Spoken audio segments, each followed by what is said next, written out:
Une zone d'exclusion aérienne, vite.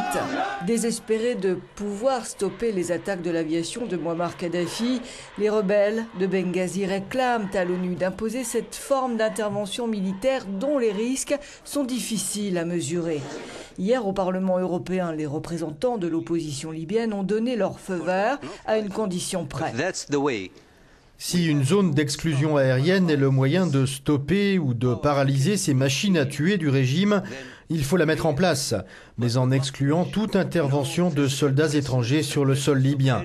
Cela est hors de question.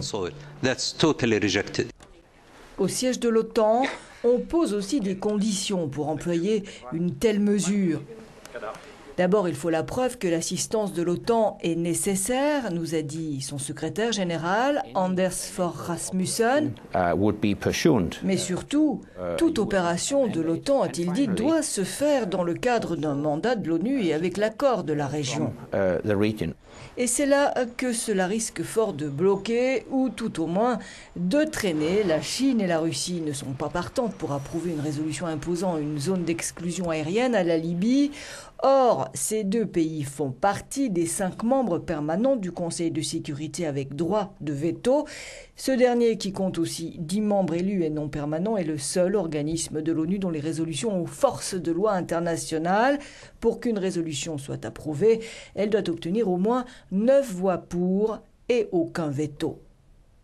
Le 26 février, le Conseil de sécurité avait approuvé, après seulement 4 jours de délibération, des sanctions contre la Libye, dont un embargo d'armes, l'interdiction de voyager et le gel des avoirs de Kadhafi et de sa famille.